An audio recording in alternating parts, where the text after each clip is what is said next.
I'm Randy Ruda, and I'm President and CEO of the American Autoimmune Related Diseases Association. And we're very excited to sponsor this Patient Advocacy Summit, focusing on a new study that's come out, provided to us by the National Alliance for Caregiving, called Caregiving and Ibd Patients. And it will give us insights into the role of caregivers generally, caregivers as partners to a person living with autoimmune disease, and in this case, an autoimmune disease that really may have intermittent characteristics. There may be periods of remission, there may be periods of flare-up, and what kind of unique considerations does that mean for someone who's a caregiver and a partner to that individual? And I'm delighted that we have with us today Grace Whiting, who is the President and CEO of the National Alliance for Caregiving, and then AARDA board member Lily Stairs, who's also a patient advocate and has had an opportunity to look at the study and really want to talk to our patient advocate audience about caregivers, the caregivers in their lives, situations where they themselves may be caregivers with a family member, a neighbor, and think about the unique perspective of that individual, the role that they're playing, what we can learn from this new research that gives us some insights. And it might be insights on how patients and patient advocates can be advocates for their caregiver by better understanding that role. It might be better advocates for themselves with their caregiver in the different settings they find themselves in. And then the study also touches on some of the policy ramifications and where, as patient advocates, we may have expertise to advance some policy solutions that are going to benefit both that person living with an autoimmune disease as well as their family member or their caregiver themselves. So I'm just curious, and maybe we could start with you, Grace. Just tell us a little bit about why this study, why this topic. I know that your organization does at least 2 of these significant research projects every year. I know that because all of your colleagues look forward to this excellent data that's so well written and described and then disseminated. Tell me where this particular study came from. How did you think about this topic? Well, first, let me just thank you for the kind words about our research. We think about public policy research as being essentially our bread and butter, in the same way that it's important that we recognize the value that family members bring, we need to quantify what that really means. And so in this case, we actually had a physician who is a patient advocate who came to us and said that he on behalf of his family foundation that he's on the board of, wanted to better understand what's going on. And I think that's something, what we were surprised by is we had not looked at autoimmune disorders and really chronic conditions. And so for most of our research for the last 23 years, we've used a core survey instrument from Caregiving in the US, which is a big study we do with AARP. It's across the lifespan, it's all different ages, over samples for different populations. And so we started with that base survey, and one of the things that shocked me the most is as we were going through the comments that people had, they said, you know what, this isn't really like dementia or cancer. It's not, I'm giving 20 hours of care each week, but it's that some weeks everything is fine, and then some weeks you're just thrust into it, and it's really a roller coaster of emotions. And that was something that really stood out to us about this work. Sure. Why don't you share with the audience a little bit about just the National Alliance for Caregiving? I mean, they may not have experienced you before. We'll definitely be including this report and other resources. So if you don't know Grace now and her organization, you will once you start to explore their website. But talk a little bit about just your organization. So we're a coalition. We're essentially a think tank, and we work on the issues related to friends and family members who are caring for someone, typically because of a chronic disease or a healthcare condition, or sometimes a disability or functional limitation. And we really have 3 buckets of work. We do public policy work. How do we tell the story about what's happening to these families? We do advocacy work on the Hill, and we have a grassroots network. And we're the founder of the International Alliance of Carer Organizations, which is kind of a neat group. It's a global coalition. We've got 16 different countries right now represented, so we get to travel and kind of see how families are different around the world, which is always interesting, and Americans always get teased a little bit because our healthcare system is so complicated and hard to navigate. But yeah, I mean, I would say the other thing that we're really proud of in the last couple of years is that in addition to the work we do publicly in caregiving, that we've worked very hard to make sure that on our staff we have people who have been caregivers, who are currently caregivers, and then it's a workplace that allows caregivers to thrive, because that's something we see time and time again is challenges where people are trying to balance work and care. Okay. And Lily, I know through your work with AARDA on the board, which we so appreciate, you're just such an amazingly talented person. You're also a patient. Making me blush. Among many other things that you do. But as a patient advocate, you've had the opportunity to interact with a lot of patients and maybe come to understand what their unique and then sometimes shared circumstances might be, and maybe even your own personal perspective on a topic like this. Can you talk to us a little bit about kind of who you are and what perspective you might bring to looking at this report and its results? Yeah, sure. And I think the best way for me to do that is to walk you through my journey as an autoimmune disease patient, and really tie that back to my experience, or my mother's experience, I should say, as a caregiver. And I was chatting with Randy before this and saying how this is actually one of the most emotional parts of my journey for me, is not how the disease has impacted me personally, but how it's impacted my mother and my family unit and my friends. And so I go all the way back to when I was 19. I had just finished my freshman year of college, and I started to get some joint pain, and it increasingly got worse every day, to the point that I woke up one morning and I couldn't move. My mom was literally dressing me and feeding me. Oh my gosh. And we went to a number of different physicians, and like many autoimmune patients, get second and third opinions and get misdiagnosed. And finally I received a psoriatic arthritis diagnosis. And then 6 months later, I was in and out of the hospital 3 times in one weekend. I was in and out of the hospital 3 times because the doctors thought that I was faking my pain. And it turns out that I was finally got admitted and was there for about 2 weeks. And during this time, my mother was just absolutely distraught. My family was distraught. Sure. They didn't know what was happening.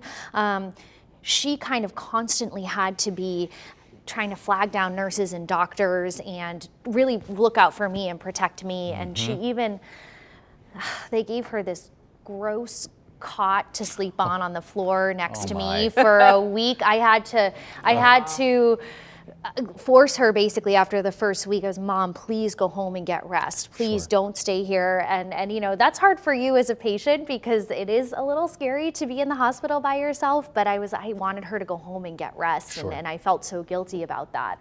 And you could just see the fear in her eyes.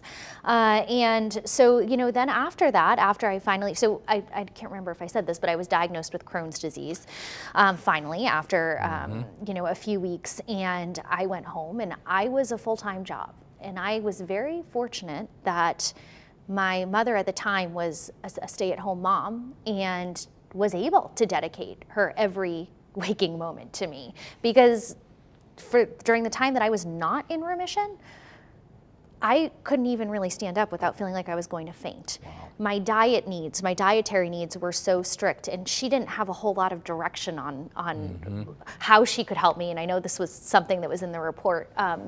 But anyways, I mean, the strain that it put on her, and she would never let it show. She never let it show.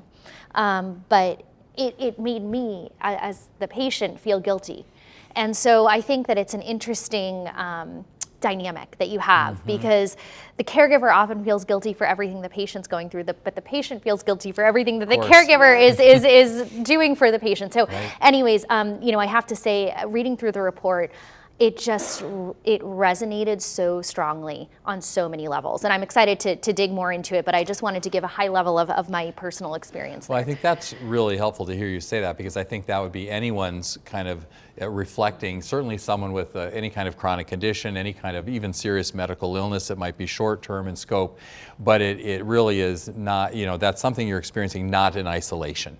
Whether it's in a family, whether it's in a neighborhood. I think, Grace, you can talk about the definition of caregiving is very expansive when you think about the relationships people have and then who might care for each other in a particular setting. It's typically a close family member, and they become your partner for better or worse. And I think that's what the study certainly demonstrates. I didn't bring my copy up, but just to say what the title is. So this is the Riding the Roller Coaster of Inflammatory Bowel Disease, IBD. Riding the Roller Coaster of Inflammatory Bowel Disease.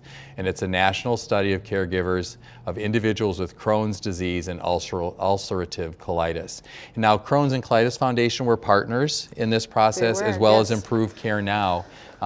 So I was very impressed. I know I was able to join you at the National Press Club, where you had a terrific audience on a busy press day, very interested in this. Then we're able to go up to Capitol Hill and talk to members of Congress about this. But as you think about this, Grace, maybe you could touch on some of the research findings, and then maybe Lily, I could have you kind of listen to see how those findings may be connected with your experience, or certainly the experience that others have had in this space, so that for the people that are here in the room with us, or who might see this presentation online, they will very likely probably see some of their own experiences, their own questions or concerns, maybe for the first time being framed in a way like this. So Grace, what can you tell us about some of those findings? Yeah, so one of the things that struck me as you were sharing your experience is, caregiving is bi-directional, because we see all the time where the caregiver is getting something back from being able to care for this person they love, and the person who's going through the illness is dealing with those feelings of guilt. And so I appreciate you sharing that about your mom, and just commend you, because it takes a lot of time for people to come to that sometimes, and I think, especially because of the word, everyone says, oh, caregiving, when it's more complicated than that. One of the things that we found in this study was that most people were actually caring for a son or a daughter. And I think some of that may have to do with sample size, but certainly when it comes to some of these challenges, we see that the people who are doing the care had a lot of workplace interruptions. And we asked questions in addition to that related to school, and we saw that there were a lot of school interruptions. So we had roughly 8 out of 10 people were working, and out of those people who were working, roughly 94% said that they had some type of workplace interruption. And this is especially critical when we talk about women who often, they take time out of work to raise kids, and then they might take time off to care for aging parents. And so they can, the ongoing interruption to work life can be very difficult for a woman who's trying to plan for her own retirement and health and wellness.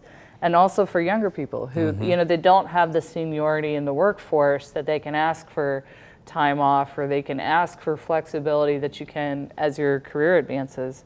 I think one of the things that was exciting that we've been asking about is what we describe as like a sense of pride. So did you feel like being a caregiver gave you a sense of pride because you had new knowledge about the disease and you could really live out your values? And most of the caregivers said that they did feel that. So there is that sort of positive side, it's kind of complicated. And the other was roughly 1 out of 5 people indicated they had some sort of feelings of loneliness and isolation. And that's where I think patient advocacy organizations can provide not only information about the disease, but a chance to really connect with other people who are going through it.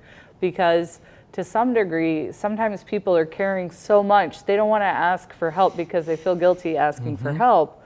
But it's okay to have, it's okay to be angry at the disease, right? It's us against the disease. So it's okay to be angry at how it may have changed your life. It's okay to have feelings of loss related to that, or to feel guilty or embarrassed. It's also okay to say sometimes you don't want your caregiver to be there for you want that independence. And I think really framing it as it's us against the disease, that was something that came out here, that people were feeling isolated, but that patient advocacy groups can play a role in alleviating some of that.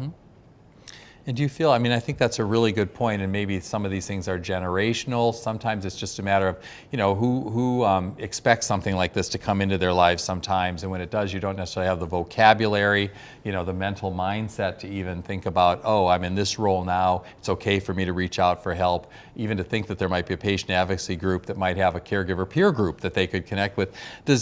How did you think your mom responded to that, or other people that are caregivers?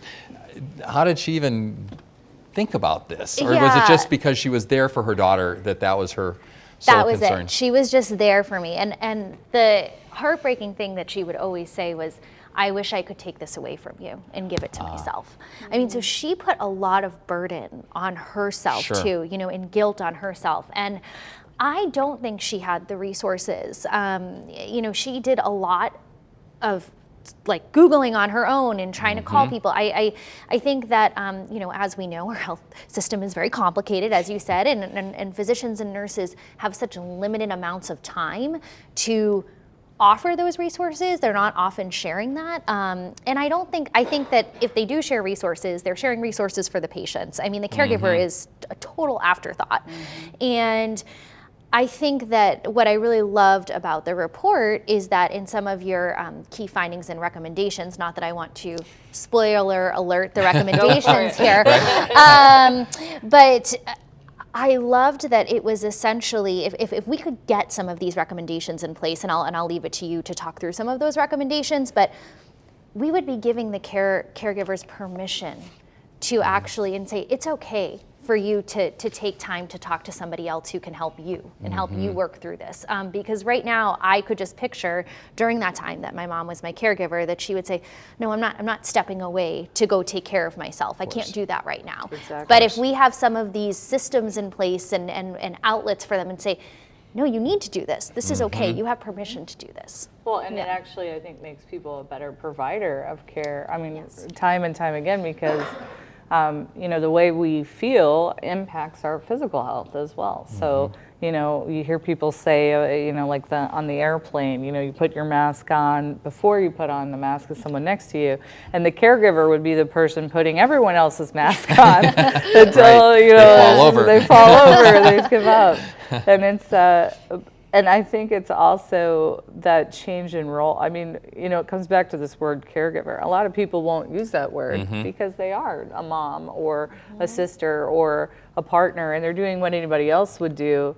And I think that's okay too. You don't have to label it, but we do need people and systems, really physicians and others, the systems to recognize, oh, there's somebody else here. And I'm really treating this unit, not just this one person. And have you seen evidence of that? I mean, I know that's something that as patient advocates, as advocacy groups, people in healthcare have tried to educate, you know, practitioners and others in the environment to be more patient-centric, to ask questions or whatever. Have you seen that attention then evolve to include the caregiver differently, or is that still work we need to do?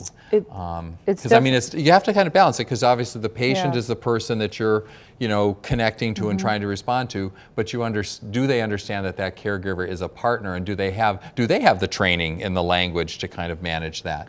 I think in some really discrete areas like dementia and oncology, you know, there is much better understanding of that partnership.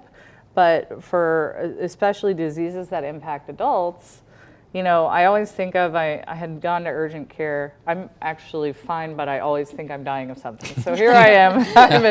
I'm in urgent care. My husband is there, and they had this whiteboard, and it said, you know, my name is such and such, and you know, my caregiver's name is such and such, and my plans for today are, and I thought, well, how neat is that? You know, I'm a health policy nerd. I'm like, oh, well, this is really neat. And then there was no marker to write, and I just thought, you know, the system is not built. You know, your mom sleeping on a cot. It's like there's not even a place a lot of times. You show up at a hospital for the caregiver. And one of the cool things we've seen is in the UK, they call it the Carer Passport program.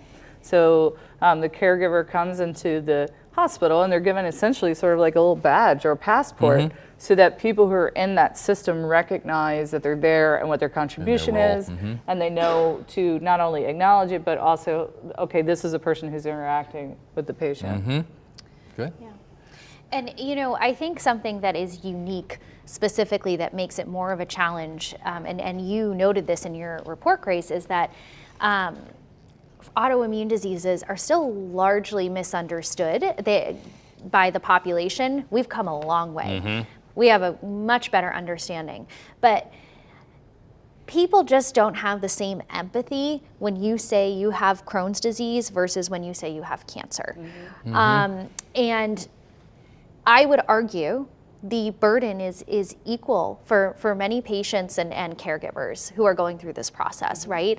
In different ways, but an equal burden. So the caregiver isn't getting that same level of empathy and support from maybe others who could help be their champions. While the caregiver's being the patient's champion, who's the caregiver's champion? Sure. Wow. It's Well, not a casserole disease. That's how I've heard it described. Like you get pregnant, your coworkers are like, here's some cake, or you get cancer, and they say, oh well, let me bring a casserole over, but you get Crohn's, and we don't know. Yeah, we don't know. Right. We don't know. People may They not don't show up. understand. Yeah. Well, in our organization, AARDA, it's an organization that really is intended to provide education and awareness across all autoimmune diseases that could be 130 or more that are discrete, autoimmune conditions that all present themselves in different ways. Oftentimes people will have more than one, primarily a woman's disease. It'll be clustered in families. These are some of the characteristics. And still, after all these years of AARDA, being out there and talking about this, there's still a lot of education awareness. To your point, Lily, the other thing is, the good side of that is that we're learning so much more. I mean, there were so many of these autoimmune conditions weren't well understood, weren't even well described or even given a name that people could identify with, let alone have a treatment protocol that was dedicated specifically to that condition. So that's the good news, it's evolving. But I do think right now, today, a lot of people would be at a disadvantage in understanding, so I'm oftentimes when I talk about the organization AARDA, I say, representing diseases like lupus, diabetes, Crohn's and colitis, Sjogren's, you have to kind of give people examples of what some of those diseases might be. So there's 6 of them. What about the 124 other ones that I didn't describe? So Grace, what did you see? I mean, I know that the Alliance has looked at, you mentioned Alzheimer's, you've looked at dementia, you've looked at, people with children who require ongoing care.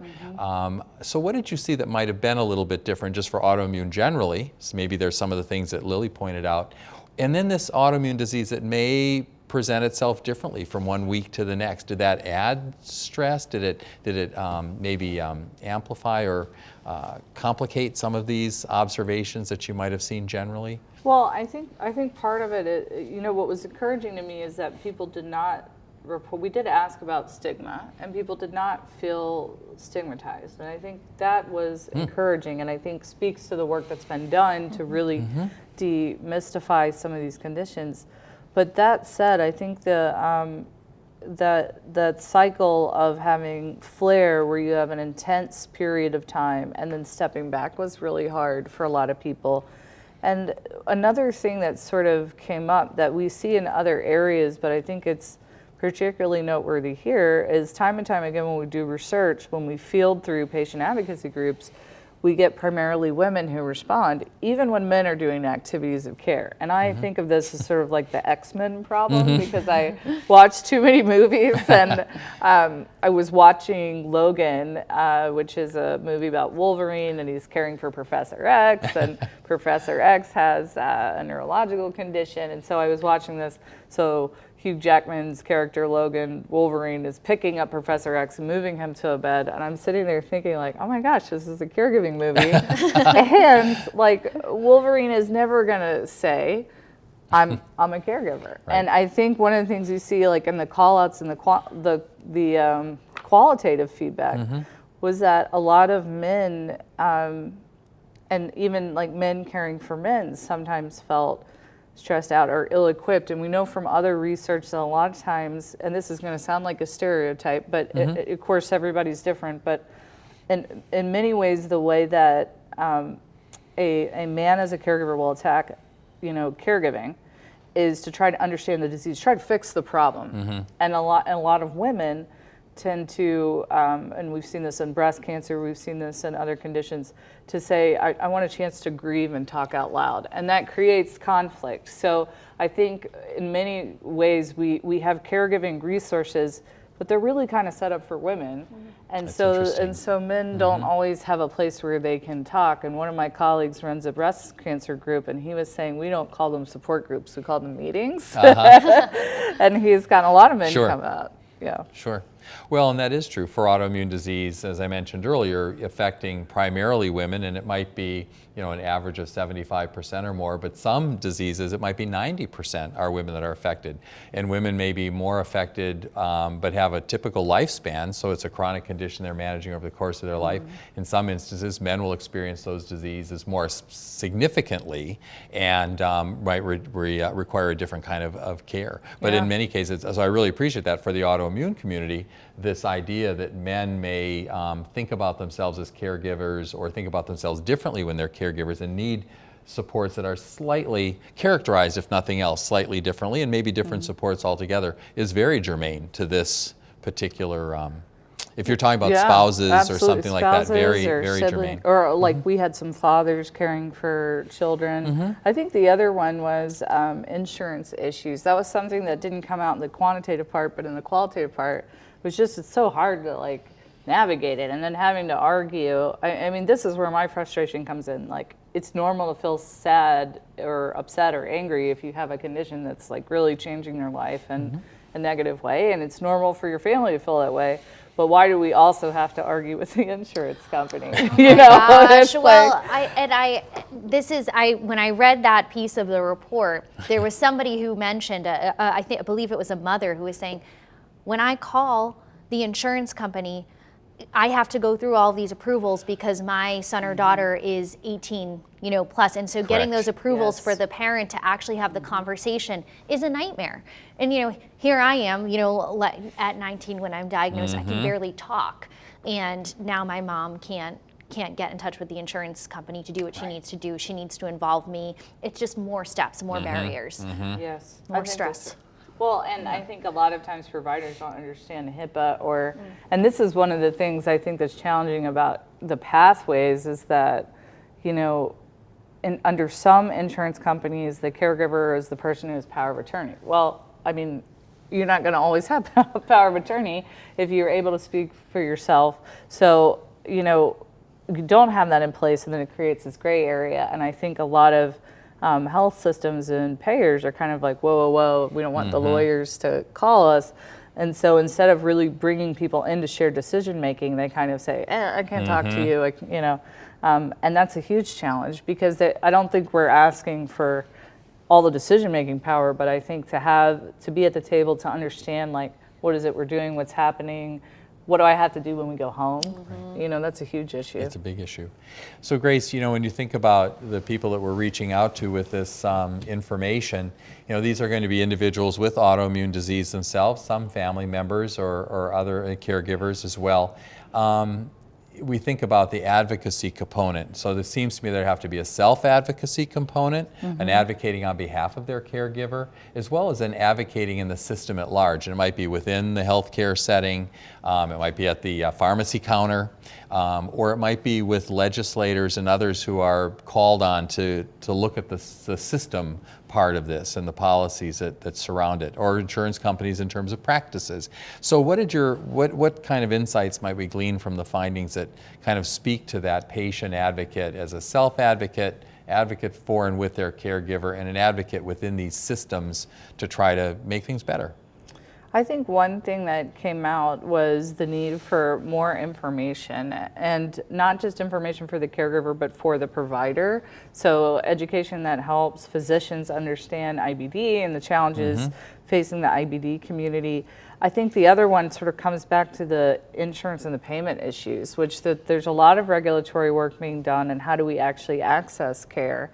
And I think part of it is helping people understand that pathway, but also sort of drilling down on where we can provide caregiver support. So for example, maybe we need help with transportation. Well, is that going to be covered by my insurance company or a community-based organization or someone else? And I think that's one of the challenges that came out. I think the other is particularly with the kids that have IBD, is navigating all those school systems to get accommodations and IEPs, and and that is a challenging process, particularly when the kids are dealing with something that they may feel embarrassed about in a time in their life where it feels like everyone's watching you. Right. That's right. So, And when it's not properly understood, these diseases are largely invisible. And so when teachers or administrative staff are like, well, this they look fine to me, they were fine all week, I don't understand what the problem could be today. There's a lot of confusion there, and it can lead to a lot of difficult conversations and more steps and more places where their caregiver is actively having to fight for the patient they're taking care of. I wondered what because I mean, you are so good at advocacy and influencing systems, influencing individuals, and I just wondered what might resonate with you in that space, and I think you just touched on a big part of that. So, how do we take the knowledge that's presented here in your report and activate? Where do we go with this information, Grace, as patient advocates? Yeah, I mean, I think there's a couple of things. I think just thinking about how do you recognize caregivers within your networks, and how do we acknowledge that it's a separate and distinct role. I think continuing to work for more research to understand shared decision making. So when is it a good thing for a caregiver to weigh in, and when does it maybe really need to be the voice of the patient coming out? And then I think part of it is thinking about where you can align. Like ideally, I think it would be great for Autoimmune to really pull their power and say, we see the issues facing caregivers, because to some degree, across all diseases, you know, what a caregiver needs is going to be roughly the same. So I need accommodation so I can take time off of work, and I need protection in the job market so that I can come back to work if I had to step out. And I need, you know, a place to get respite. And then separate from that, specific to IBD, I probably also need someone to show me how to do medical tasks or nursing tasks if that's something they're asking me to do when I get home. And that can be the case. Yeah. And I'm going to jump in and answer that question as well. Excellent. I think that as patient advocates, one thing that we can be doing is actively, for those of us who are out there and blogging on social media, is bringing our caregivers in, or bringing caregivers into the conversation to highlight them and talk about some of their, what they're going through, so that we can all be a little bit more aware of that. Sure. And then when we talk about going to Capitol Hill, let's bring caregivers. When we bring all of the patients there, let's bring a caregiver along, because then you're showing Congress, okay, this isn't just impacting this one patient, this is impacting the caregiver and an entire family unit, and expands far beyond that. And I think that's really powerful. That's a really good point. I think you do see that kind of advocacy where it's a parent-child, and the parent's a caregiver simply by virtue of, you know, the child's age and their abilities and things. But I think this would be a little more novel in the same way when we talk about some of the other kinds of challenges that exist within the system, having that patient paired up with a physician to talk about, here's our joint experience and the challenges we're having. I think that's a really good idea about that joint experience of an individual with a condition and their caregiver kind of presenting that, particularly if there are policy recommendations, and I know that there are here in the report, that we could literally advance. And I love your idea about, you know, social media in a way, because I think for a lot of caregivers, you mentioned isolation. You know, when are they actually having the opportunity to engage with others and look for resources? It could be late into the night, you know, on their computer. And I know there are tools in other settings that can really help people feel connected. It's meaningful. It's not just information, but it could actually be empathy and relationships. Is that something we as an autoimmune community should be thinking about augmenting as well? I'm wondering if there's anyone in the audience that might have a question concerning, or a comment concerning, this idea about that patient caregiver partnership. Well, also involved in this area for many, many years. One of the things I've found that, and actually once running a group for significant others, and what I found is, particularly in autoimmune diseases that tend to affect young women particularly, and then in a marriage situation, this is a long-term commitment to somebody who has a chronic illness. But what we found is when we separated the patient from the caregiver, the caregiver's response and input was totally different. 100%. Some were actually thinking of divorce, and yet in the meeting they were very supportive of the patient. So looking at, they're coming from a very different perspective, and they cannot discuss this with the patient. Your mother would not have discussed this with you because she would feel she was burdening you. And then there's another unique thing that significant others have to deal with, and people with particularly autoimmune diseases. You call it the roller coaster. Many significant others have voiced that as it's like living on a roller coaster. And one of the reasons it is because one of the ways of controlling many autoimmune diseases is learning how to pace yourself.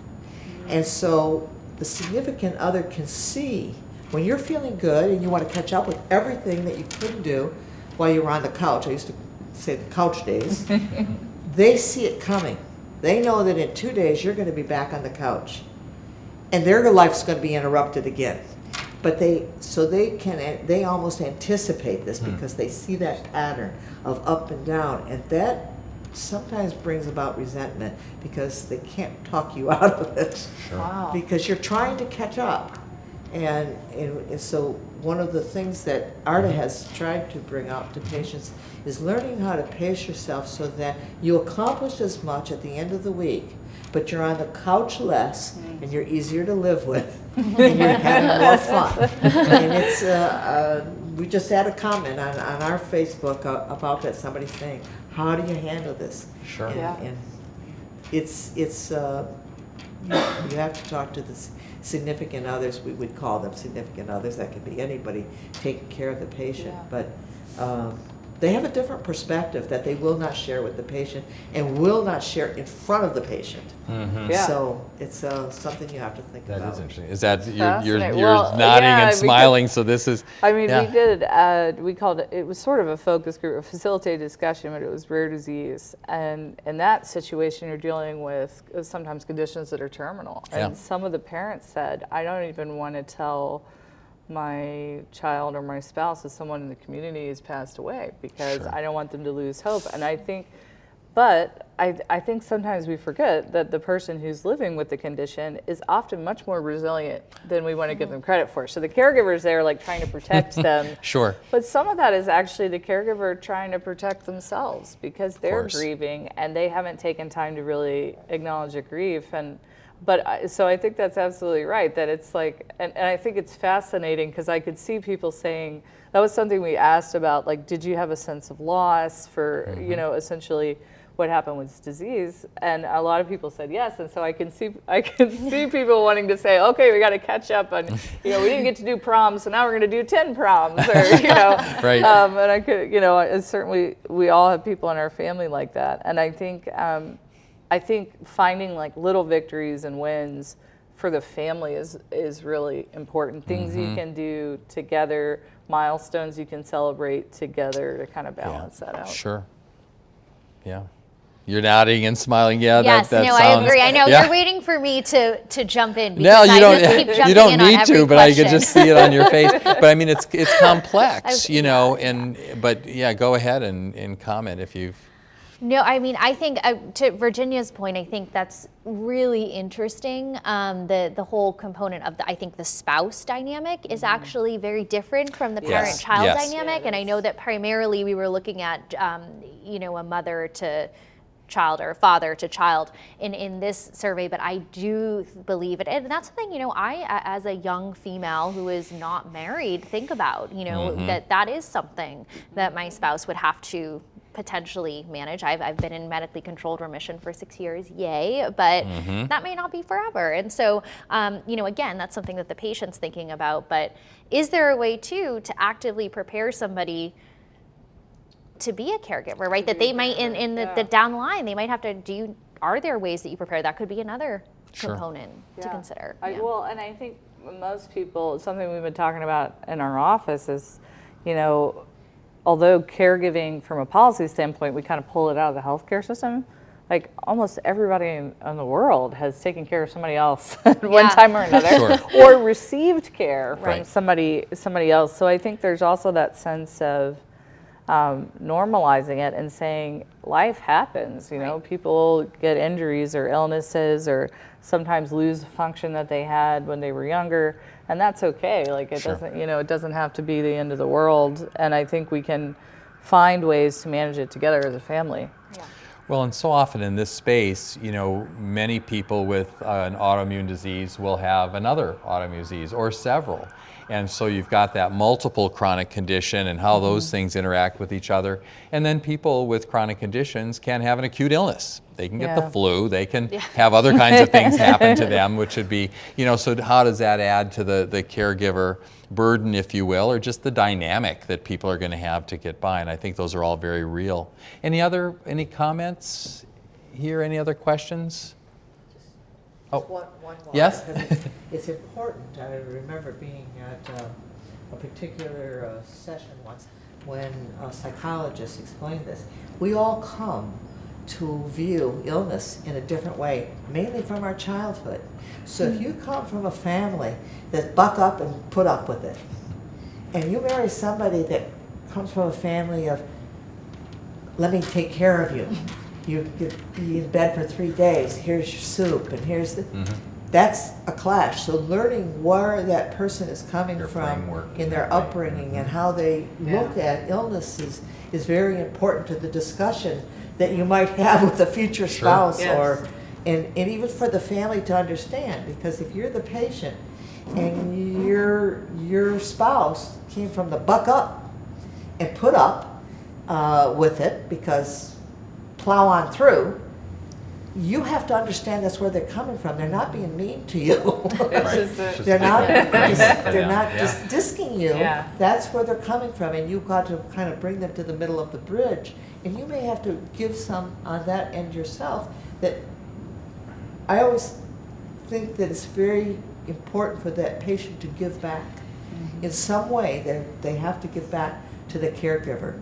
Yeah. Because it equals out things a little bit emotionally. Well, I'm just smiling because of ironically, in my family, my husband, his mom was a nurse. So he's very caring. And, you know, if I'm sick, he's like, here's a teddy bear, you know. When he's sick, I'm like, hey, you know, get it together. We got things to do.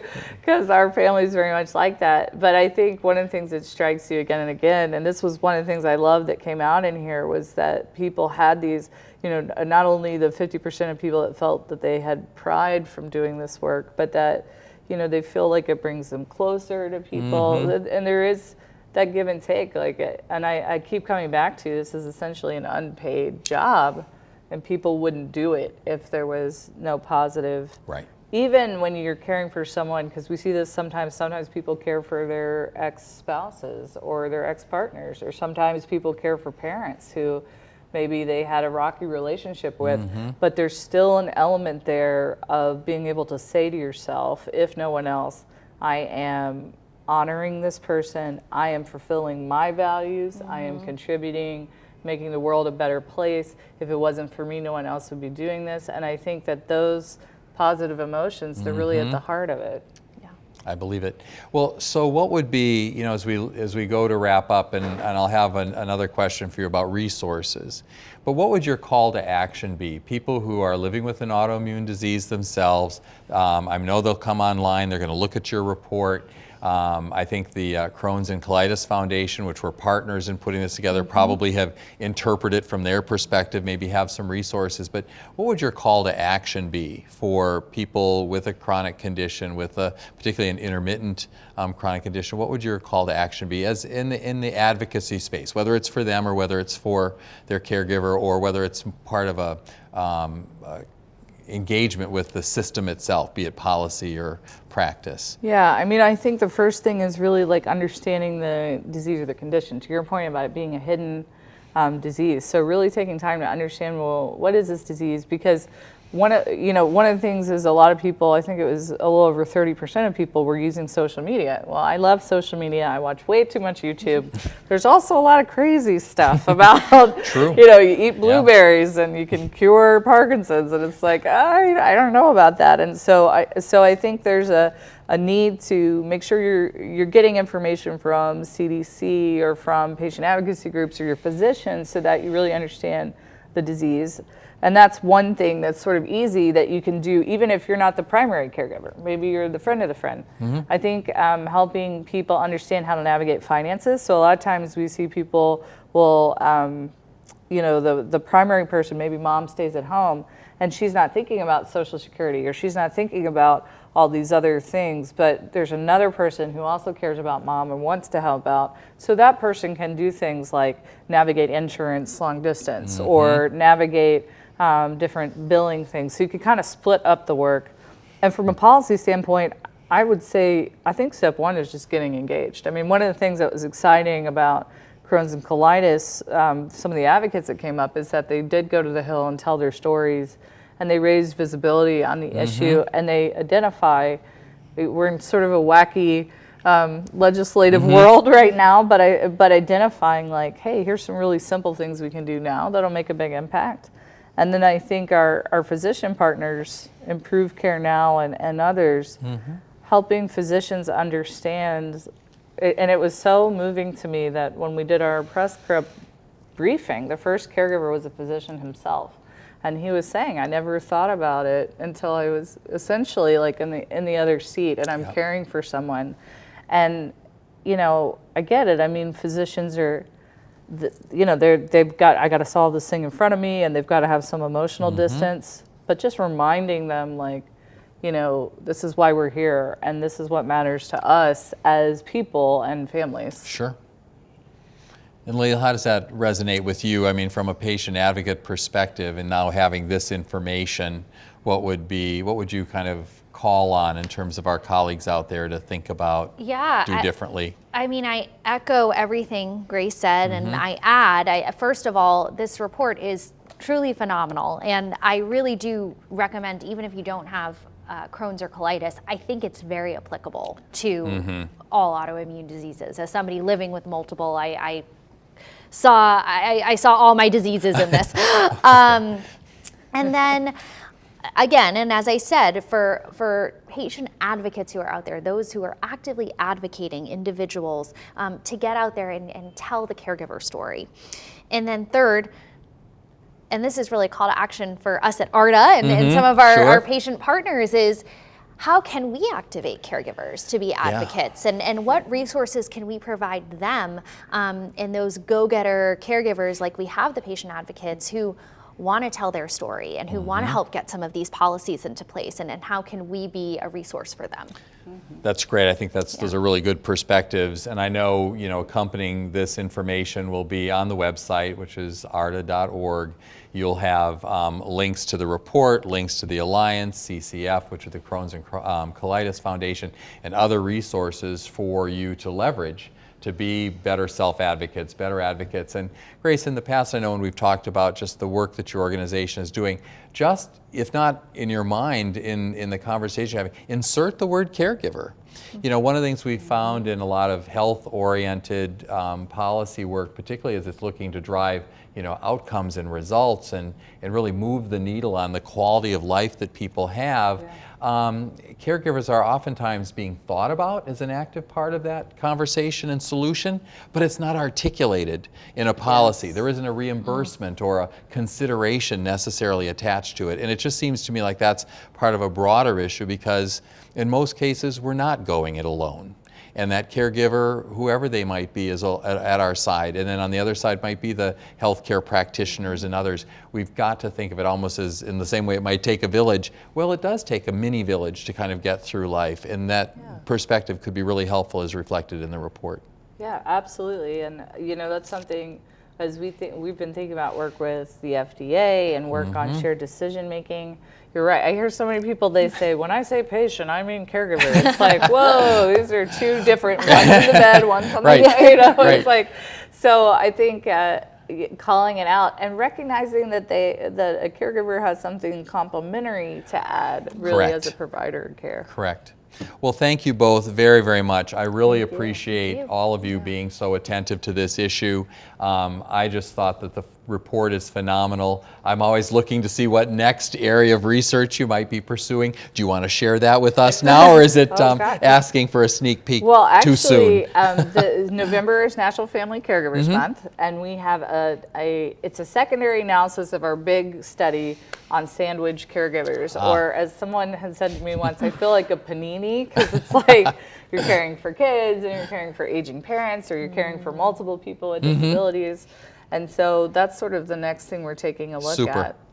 Well, that's terrific, and as Lily said, and as a board member, I'm paying great attention. This is something that AARDA can continue to focus on and really call out, and of course we support a national coalition of autoimmune patient groups that could be very eager to learn more. I'm sharing our report, your report with them, and I'm just excited to have everyone who is engaged in this conversation benefit from your perspective. So thank you both very much. Okay. Thank you.